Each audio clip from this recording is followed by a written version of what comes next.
तुम्ही पाहत आहात MCN न्यूज मराठी। रब्बी हंगाम 2025-2026 अंतर्गत शासनाच्या किमान आधारभूत किंमत MSP योजनेअंतर्गत शासकीय भरड धान्य खरेदीचा शुभारंभ शुक्रवार दिनांक 19 जून 2026 रोजी श्री सुपो जिनिंग जळगाव जामोद येथे उत्साहात संपन्न झाला।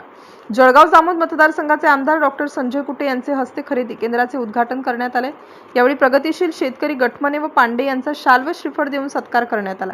शासनाने यावर्षी ज्वारीसाठी 3699 रुपये प्रति क्विंटल तर मक्यासाठी 2400 रुपये प्रति क्विंटल हमीभाव जाहीर केला असून नोंदणी केलेल्या शेतकऱ्यांचा माल टप्प्याटप्प्याने खरेदी केला जाणार असल्याची माहिती संस्थेच्या वतीने देण्यात आली।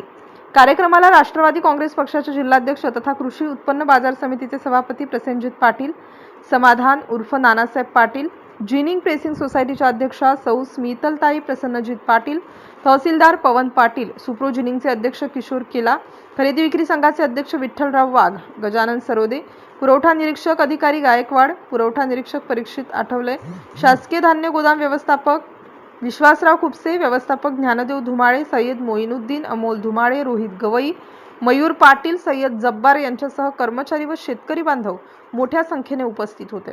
खरेदी प्रक्रिया पारदर्शक आणि सुरळीत पार पाडण्यात येईल अशी ग्वाही प्रशासनाच्या वतीने देण्यात आली। शासकीय हमीभाव योजनेमुळे ज्वारी व मका उत्पादक शेतकऱ्यांना त्यांच्या मालाला योग्य हमीभाव मिळणार असून या उपक्रमामुळे परिसरातील शेतकऱ्यांना मोठा दिलासा मिळणार असल्याची भावना यावेळी व्यक्त करण्यात आली। MCN न्यूज मराठी करिता जळगावहून ज्ञानदेव राजनकर।